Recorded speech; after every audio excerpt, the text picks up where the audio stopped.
What's up guys, how are you doing? And this is Max Pixel Studio.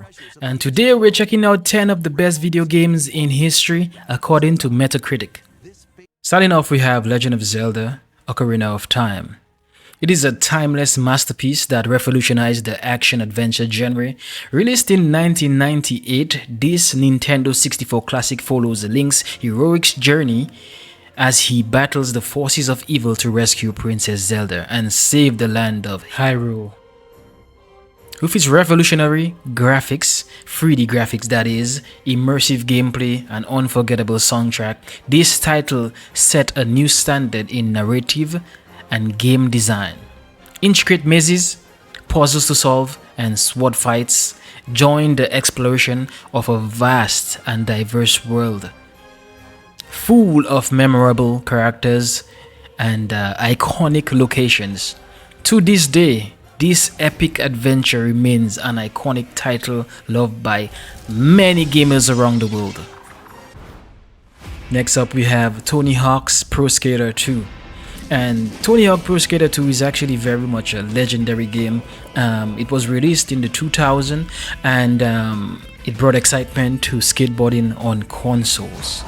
I was going to say that it actually made Tony Hawk famous like outside of the US, but the truth is that he's already a meme. Not even in his own country, especially the young people, actually recognize him on the streets. Coming back to the game, it has intuitive controls and fluid gameplay.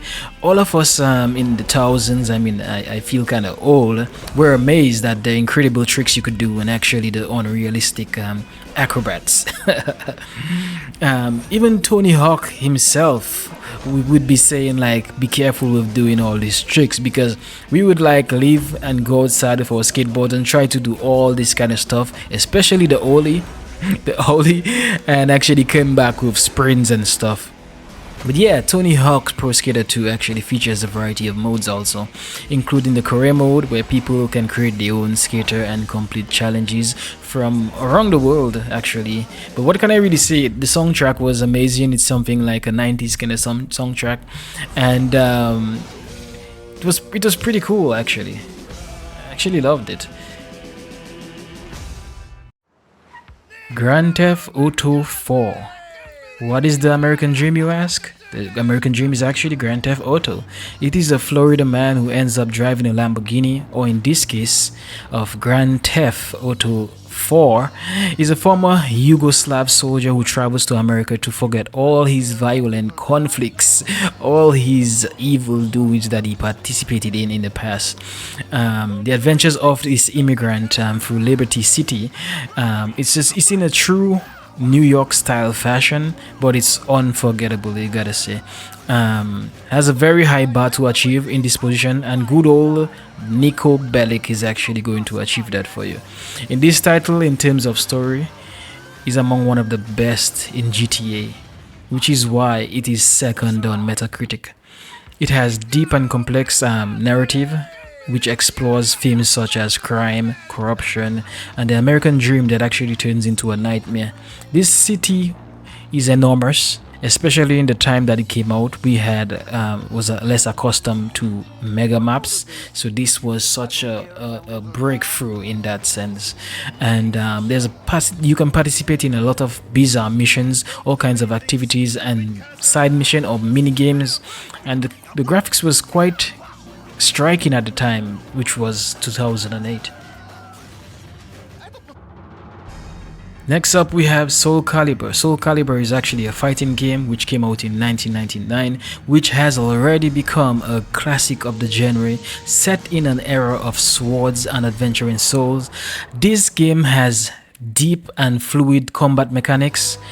There is a wide variety of characters, each with their own fighting style and unique weapons, from a god warrior to a hybrid between a Cenobite and a contortionist Marilyn Mason, through a pirate Cervantes and a scantily clad mistress, which has a whip sword, who by the way is actually Cervantes' daughter.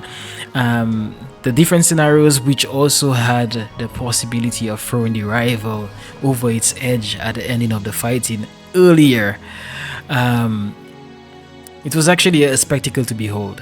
In addition to the combat, Soul Calibur actually offers additional game modes such as story mode, challenges, and multiplayer. Super Mario Galaxy. It's Mario, outer space, trying to rescue Princess Peach again. It's nothing new, but basically, Super Mario travels through different galaxies to collect power stars earned by completing missions, defeating bosses, or reaching a particular area. Each galaxy contains planetoids and orbiting structures for the player to actually explore, and it is really cool.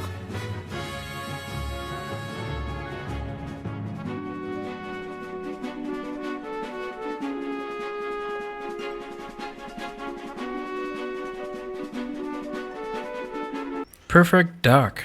Perfect Dark is a first-person shooter that transports you into this dystopian future. In it, we play as Joanna Dark, a secret agent who must unravel an alien conspiracy. It has an arsenal of futuristic weapons and gadgets which you need actually to save the world from these technological advances of data-dying corporation. The game stands out for its multiplayer mode, full of intrigue and action, as well as its competitive multiplayer with customizable game options. At the time, 2000, the graphics was actually powered by Nintendo 64, which actually attracted so much attention. And yeah, it deserves its spot, having 97 score on Metacritic.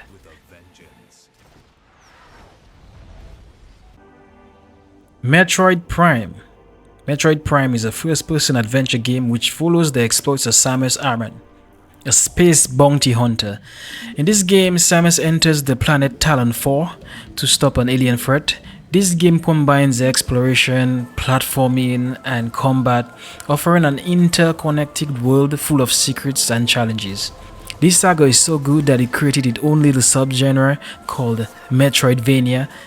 Beat that, GTA. Metroid Prime has been acclaimed for its innovation and its ability to maintain the essence of the saga with its new format. It has more or less innovative additions such as playing by looking through Samus' visor, which actually shows little indicators like his ammunition and stuff.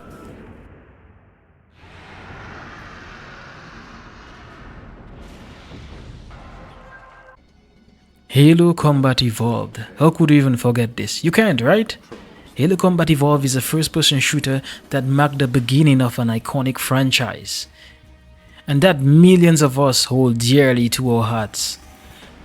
In this title, you play as Master Chief. He's a super soldier, and he rains terror on his enemies.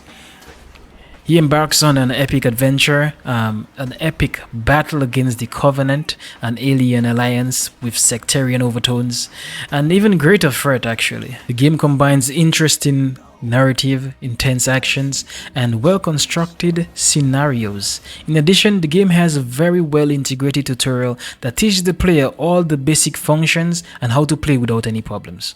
Halo Combat Evolved refined the FPS genre and actually introduced revolutionary multiplayer mode and cinematic experience that continues to be loved by players till this day. Half-Life 2. Half-Life 2 is an action-adventure game developed by Valve Corporation.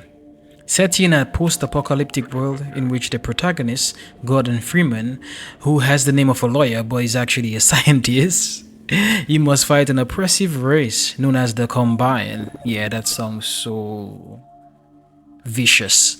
Although Freeman's appearance and his glasses make him want to hold like a briefcase in his hand, he's actually armed with a crowbar, which doesn't look very scientific either, but is very effective.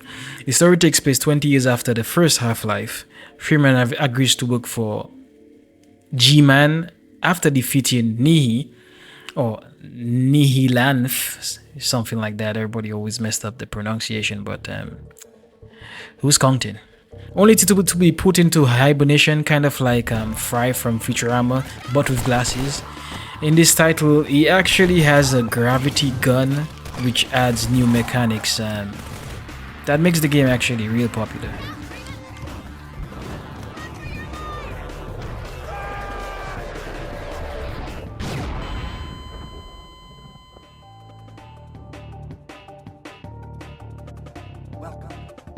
City 17.